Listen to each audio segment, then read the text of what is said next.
ஃப்ரெண்ட்வுட்ஸ் மக்களுக்கு வணக்கம். இன்னைக்கு நம்மளோட ஷோல எதை பத்தி பேச போறோம் அப்படின்னா, இது வரைக்கும் நாம சினிமா விஷயங்களை பத்தி நிறைய பேசியிருக்கோம். சினிமா நடிகர் நடிகைகளை பத்தி நிறைய பேசியிருக்கோம். இதை தவிர்த்து நிறைய அவேர்னஸ் பத்தி பேசியிருக்கோம். ஆனா இன்னைக்கு நாம பேச போற விஷயம் ரொம்பவே யூனிக்கானது. ஆக்சுவலி நம்ம டே பை டே நிறைய விஷயம் பேசுறோம். அது எல்லாமே யூனிக்கா தான் இருக்கும். ஸோ அந்த வகையில இதுவுமே பாத்தீங்கன்னா அதே மாதிரி தான் இருக்கும். ஸோ வீடியோவை மிஸ் பண்ணாம ஃபுல்லா பாருங்க. இது கண்டிப்பா உங்களுக்கு யூஸ்ஃபுல்லா இருக்கும். அப்படி ஒரு இன்ஃபர்மேஷனோட தான் இப்ப நான் வந்திருக்கேன். வாங்க பேசலாம். So how to handle politics. பாலிடிக்ஸை எப்படி ஹேண்டில் பண்றது அப்படின்றத பத்தி தான் இப்ப நாம பேச போறோம். பாலிடிக்ஸ் எதுக்கு நம்ம ஹேண்டில் பண்ணணும் அப்படின்னு தானே கேக்குறீங்க. உண்மைதான். அரசியல்ல நிறைய விஷயங்கள் நடந்துகிட்டு இருக்கு. சோ அரசியலுக்குள்ளவே அரசியல் நடந்துகிட்டு இருக்கும். அது எல்லாமே வந்து நம்ம மேஜரா பார்க்கப்படுற அந்த அரசியல்ல தான் நடக்குது அப்படின்றது கிடையாது. அரசியல் அப்படிங்கிற அந்த ஒரு விஷயம் எல்லா ஃபீல்டுக்குள்ளேயுமே இருக்கு. குறிப்பா பாத்தீங்கன்னா ஆபீஸ். சோ ஆபீஸ்னு எடுத்துக்கும் போது ஆபீஸ்க்குள்ள நிறைய பாலிடிக்ஸ் நடக்கும் அப்படின்னு சொல்லி உங்களோட ஃப்ரெண்ட்ஸ் எல்லாம் சொல்லி கண்டிப்பா நீங்க கேள்விப்பட்டிருப்பீங்க. இவ்ளோ ஏங்க இப்போ நீங்க பாத்துட்டு இருக்கீங்க, உங்களோட ஆபீஸ்லயுமே இந்த மாதிரி நடக்கும். சோ இதே மாதிரி நடக்குது அப்படின்னா அதை நாம எப்படி ஹேண்டில் பண்ணலாம் அப்படிங்கறத பத்தி தான் இந்த வீடியோ. சோ நான் சொல்ற இந்த பாயிண்ட்ஸ் எல்லாத்தையும் நீங்க நோட் பண்ணிக்கோங்க. நோட் பண்ணது மட்டும் இல்லாம மறக்காம ஒரு 1 மந்த்துக்கு அதை ஃபாலோ பண்ணி பாருங்க. அந்த ஆபீஸ்ல நீங்க அடுத்த மாசத்துல எந்த லெவல்ல இருப்பீங்க அப்படின்றதையும் நீங்க பார்க்கலாம். சோ ஆபீஸ்ல என்ன அரசியல் நடக்க போகுது அப்படின்றது நிறைய பேருக்கு தெரியாம இருந்திருக்கலாம். ஏன்னா இப்ப எல்லாருமே வந்து ஃப்ரெஷ்ஷா போயிட்டு ஒர்க்ல ஜாயின் பண்ணிருக்கலாம். சோ அரசியல் அப்படின்னா என்ன பண்ண போறாங்க? பெருசா எதுவும் பண்ண மாட்டாங்களே. சீனியர் இருப்பாங்க, ஜூனியர் இருப்பாங்க. நார்மலா பாத்தீங்கன்னா அந்த ஒர்க் பண்ற ஸ்டாஃப்குள்ளதான் நிறைய ப்ராப்ளம்ஸ் இருக்கும் அப்படின்ற மாதிரி நினைச்சிட்டு இருப்பாங்க. ஆனா உண்மையிலே அது கிடையவே கிடையாது. ஆக்சுவலி பாத்தீங்கன்னா ஆபீஸ்ல நிறைய பாலிடிக்ஸ் நடக்கும். ஏன் அப்படின்னா ஒருத்தருக்கு ஒருத்தர் வந்து அதிகமா போயிடக்கூடாது, ஒருத்தருக்கு ஒருத்தர் வந்து பெரியவங்களா தெரிஞ்சிடக்கூடாது, நான் தானே முன்னாடி சேர்ந்தேன், நீ பின்னாடி சேர்ந்த, நீ நேத்து வந்தவ, இந்த மாதிரி விஷயங்கள் நிறையவே ஒவ்வொருத்தருக்குள்ளயுமே கண்டிப்பா இருக்கும். ஆனா அது எதையுமே நம்ம வெளிக்காட்டிக்காம நம்ம ஃப்ரெண்ட்ஸ் கொலீக்ஸ் அப்படின்னு சொல்லி நம்ம வந்து ஜாலியா ஹாய் பாய் சொல்லி பேசிக்கிட்டு இருப்போம். ஆனா அந்த மாதிரி இருக்கிற இடத்துல நாம எப்படி நடந்துக்கணும் அப்படின்றது தான் ரொம்பவே இம்பார்ட்டன்ட். நாம நடந்துக்கிறத பொறுத்து தான் மேனேஜ்மெண்ட்ல இருக்கிறவங்க நம்மள நடத்துவாங்க அப்படின்னு சொல்லலாம். சோ அப்படி பார்க்கும்போது ஃபர்ஸ்ட் பாயிண்ட் என்ன அப்படின்னா, ஆபீஸ்ல உங்களுக்கு பிடிச்சவங்களை யாரா இருந்தாலும் சரி, பிடிக்காதவங்க யாரா இருந்தாலும் சரி, பிடிச்சவங்களை பத்தியும் சரி, பிடிக்காதவங்களை பத்தியும் சரி, யாரும் யார்கிட்டயும் ஃபர்ஸ்ட் பேசுறத அவாய்ட் பண்ணணும். ஏன் அப்படின்னா நாளைக்கு அவங்களே உங்களுக்கு அகைன்ஸ்டா மாறுறதுக்கு கூட நிறைய வாய்ப்புகள் இருக்கு. சோ செகண்ட் பாயிண்ட் அப்படின்னு பாத்தீங்கன்னா, அவங்க என்ன சொல்றாங்க, அதாவது உங்க பக்கத்துல இருக்க உங்க கொலீக்ஸ் என்ன சொல்றாங்க, உங்களோட மேனேஜ்மெண்ட்ல இருக்கவங்க என்ன சொல்றாங்க, அவங்க 2 பேர் சொல்றதை வச்சு நீங்க என்ன டிசைட் பண்றீங்க. இதுக்கு நடுவுல உங்க கூட ஒருத்தர் க்ளோஸா இருப்பாங்க அந்த ஆபீஸ்ல. சோ ரொம்ப பெஸ்ட் ஃப்ரெண்டு, ரொம்ப க்ளோஸ் ஃப்ரெண்டு அப்படின்ற மாதிரி எல்லாம் இருப்பாங்க. சோ அவங்க என்ன சொல்றாங்க, இது எல்லாத்தையும் நீங்க ஃபர்ஸ்ட் நல்லா கேதர் பண்ணி ரெக்கார்ட் பண்ணி வச்சுக்க ஆரம்பிக்கணும். சோ அப்படி வச்சுக்கும் போது அதுல எது சரி எது தப்புன்றது உங்களுக்குள்ளவே நீங்க அனலைஸ் பண்ணணுமே தவிர அவங்க கிட்டே திருப்பி நீங்க வந்து அதை டிஸ்கஸ் பண்ணவே கூடாது. இன்னொரு முக்கியமான விஷயம் அப்படின்னா, ஆபீஸை பொறுத்த வரைக்கும் சீனியர் ஜூனியர் இந்த மாதிரி விஷயங்கள் பார்க்கவே மாட்டாங்க. பொதுவா முன்னாடி எல்லாம் அந்த மாதிரி இருந்துச்சு. அதாவது வரவங்களுக்கு ஃபர்ஸ்ட் ப்ரிஃபரன்ஸ் கொடுக்க மாட்டாங்க. ஏன்னா அந்த சீனியர் தான் அங்க எல்லாமாவே இருப்பாங்க. சோ அந்த சீனியர் என்ன சொல்றாங்களோ அதை படிதான் கேட்கணும் அப்படின்ற மாதிரிலாம் இதுக்கு முன்னாடி ஒரு காலத்துல இருந்துச்சு. ஆனா இப்போ வந்து அந்த மாதிரி கிடையவே கிடையாது. இந்த கோவிட் டைம்ல நம்ம நிறைய விஷயங்கள் கேள்விப்பட்டிருக்கோம். நிறைய பேருக்கு வேலை வாய்ப்புகள் போயிருந்தது. அதுவும் முக்கியமா ரொம்ப வருஷமா ஒர்க் பண்ணிட்டு இருந்தவங்களை தான் தூக்க ஆரம்பிச்சாங்க சீனியர்களை. ஏன் அப்படின்னா அவங்களுக்கு தான் அதிகப்படியான சம்பளம் கொடுக்க வேண்டியிருக்கு. அவங்களுக்கு கொடுக்குற ஒரு சம்பளத்தை நான் ஃப்ரெஷரா எடுத்து 2 பேருக்கு கொடுத்துப்பேன், 2 பேரோட வேலையை நான் வாங்கிப்பேன், ஒருத்தர் செய்ய வேண்டிய வேலையை 2 பேர்கிட்ட நான் கொஞ்சம் கொஞ்சம் வாங்கிப்பேன் அப்படின்ற மாதிரி அவங்க வந்து சொல்லியிருந்தாங்க. சோ அப்படி இருக்கும்போது இப்பவுமே அதே ட்ரிக் தான் நடந்துகிட்டு இருக்கு. இப்பவுமே அதே ஸ்ட்ராட்டஜி தான் யூஸ் பண்ணிட்டு இருக்காங்க. சோ சீனியர்களை விட இப்ப வர ஜூனியர்களுக்கு தான் எல்லாருமே வந்து இம்பார்ட்டன்ட் கொடுப்பாங்க. ஏன் அப்படின்னா அவங்களுக்கு எதுவுமே தெரியாது, ரொம்பவே ஃப்ரெஷ்ஷா இருப்பாங்க. சோ ஃப்ரெஷ்ஷா இருக்கிற இடத்துல நாம என்ன கொண்டு போயிட்டு அவங்களுக்குள்ள இன்புட் கொடுக்குறோமோ அதுதான் ஃபுல் அண்ட் ஃபுல் அவங்களுக்குள்ள இருக்கும்.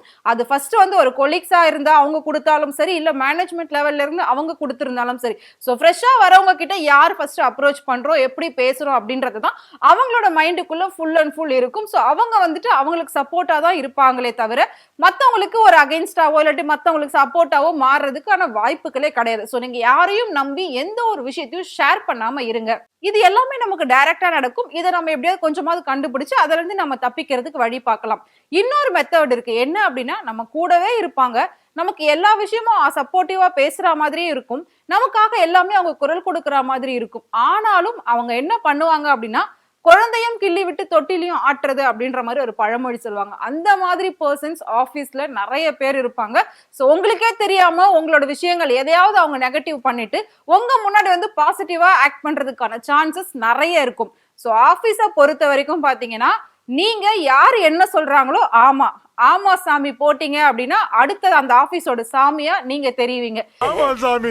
ஏன்னா இந்த காலத்துல நீதி நியாயம் நேர்மை நான் உண்மையா உழைக்கிறேன் நான் உண்மையான ஒரு விசுவாசி இந்த ஆபீஸ்க்கு அப்படின்னு சொன்னீங்கன்னா அந்த ஆபீஸ்ல இருக்கிறவங்க உங்களை தூக்கி போட்டுட்டு போயிடுவாங்க. ஏன் அப்படின்னா யார் ஒருத்தர் ட்ரிக் பண்ணி யார் ஒருத்தர் வந்துட்டு ஃபோர்ஜரி பண்ணி யார் வந்து ஏமாத்தி எல்லாத்தையும் ரொம்ப நல்லவங்க மாதிரி நடிப்பாங்க இல்லைங்களா, அவங்கள தான் இந்த உலகமும் கொண்டாடும், அந்த ஆபீஸ்ல இருக்கிறவங்களுமே கொண்டாடுவாங்க. ஸோ ஆபீஸ்க்குள்ள இந்த மாதிரி நிறைய விஷயங்கள் நடக்கும். ஸோ ஆபீஸை வச்சு நம்ம நிறைய ரீல்ஸுமே பார்த்திருப்போம். அதுல வந்து யாரெல்லாம் இருக்க முடியும் அப்படின்னா யார் என்ன சொன்னாலும் இந்த பக்கம் இருக்கிறோம், அதாவது ஸ்டாஃப் சொன்னாலுமே ஆமா சாமி போடணும், ஆமா மேனேஜ்மெண்ட் சொன்னாலும் ஆமா சாமி போடணும், ஆமா அங்க வெள்ளக்காக்கா பறக்குது பாரு அப்படின்னு சொல்லி அந்த ஆபீஸோட மேனேஜர் சொன்னா ஆமாங்க வெள்ளக்காக்கா பறக்குது அப்படின்னு தான் நாம சொல்லணும். ஆமா இல்லையே அப்படிலாம் எதுவுமே கிடையாதே, நீங்க பொய் சொல்றீங்க நீங்க தப்பா சொல்றீங்க அது தப்பு அப்படின்னு சொல்லி நீங்க அவங்கள திருத்த ஆரம்பிச்சீங்க அப்படின்னா ஓவரா பேசுறானே இவனை தூக்கணும் அப்படின்னு சொல்லிட்டு அவங்க உங்களை தூக்குறதுக்கான வேலைப்பாடுகள் செய்யறதுக்கு ஆரம்பிப்பாங்க. வேலையை விட்டு தூக்காம இருந்தா போதுன்ற நிலைமைக்கு வந்துட்டான். சோ ஆபீஸ் என்ன சொல்லுதோ அதுதான் கரெக்ட், ஆபீஸ் என்ன செய்யுதோ அதுதான் உண்மை. சோ ஆபீஸ் என்ன சொல்லுதோ அதை தான் கேட்கணும், ஆபீஸ் என்ன பேசுதோ அதுதான் உண்மை. வெள்ளை காக்கா பறக்குதுனாலும் ஆமா அதுதான் உண்மை, கருப்பு காக்கா பறக்குது அப்படின்னாலும் அதுதான் உண்மை அப்படின்ற மாதிரி ஜால்ராவா நம்ம இருந்தோம் அப்படின்னா அந்த ஆபீஸ்ல நம்ம ரொம்ப சூப்பரா சர்வை பண்ணலாம். ஸோ மேனேஜ்மெண்ட்டுமே நமக்கு ஃபேவரா இருப்பாங்க, ஸ்டாஃபுமே நமக்கு ஃபேவரா இருக்கிற மாதிரி நம்ம நடந்துக்கலாம். ஸோ எல்லா விஷயத்துக்கும் நம்ம ஃபேவரா இருக்கணும், எல்லா இடத்துலயுமே நாம இருக்கணும், எல்லா விஷயத்துலயும் நம்மளை வந்து நம்பணும், நம்ம நல்ல பேர் எடுக்கணும் அப்படின்னு நினைச்சீங்கன்னா நீங்க ஜால்ராவா மாறினா மட்டும்தான் அது நடக்கும்.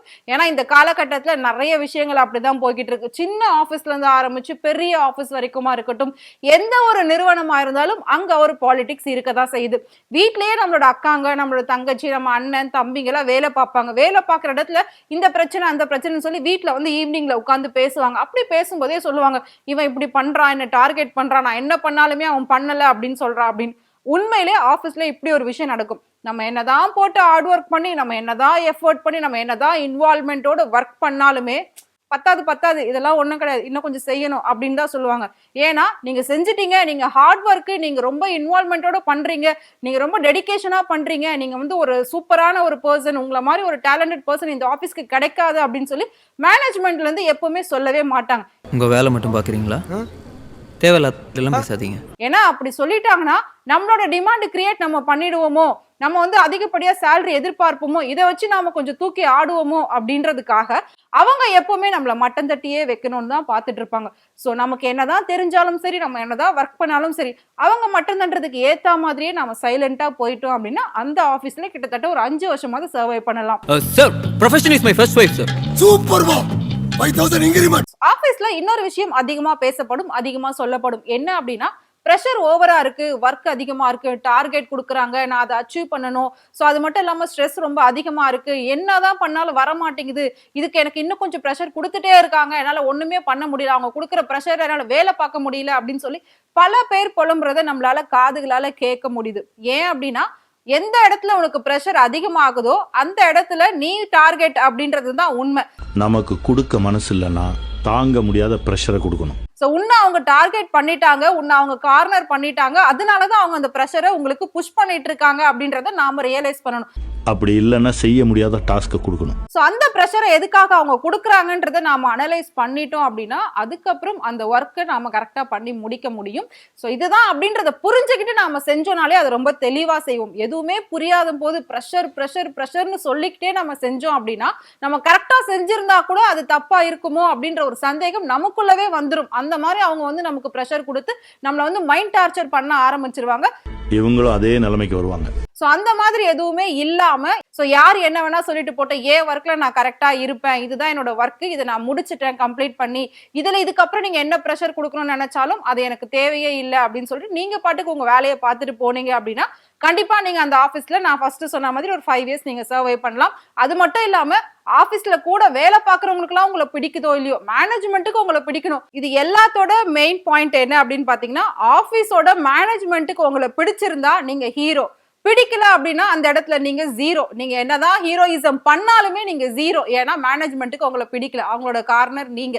உனக்கு இன்னும் நிறைய விஷயங்கள் தெரியாது, நமக்குள்ளே நிறைய ரூல்ஸ் இருக்கு. சோ அதனால அதுல இருந்து நீங்க தப்பிக்கணும் அப்படின்னு நினைச்சீங்கன்னா மேனேஜ்மெண்ட் என்ன சொல்லுதோ அதுக்கு ஒண்ணு இப்படி ஆட்டணும், இல்லைன்னா இப்படி ஆட்டணும். அப்படி இருந்தா மட்டும்தான் நாம வந்து அங்க சர்வே பண்ண முடியும். சோ ஆபீஸ்ல இருக்கக்கூடிய பாலிடிக்ஸ் எல்லாத்தையும் நாம தான் ஹேண்டில் பண்ணணும். சோ நமக்குன்னு ஒருத்தர் வந்து ஹேண்டில் பண்ண மாட்டாங்க.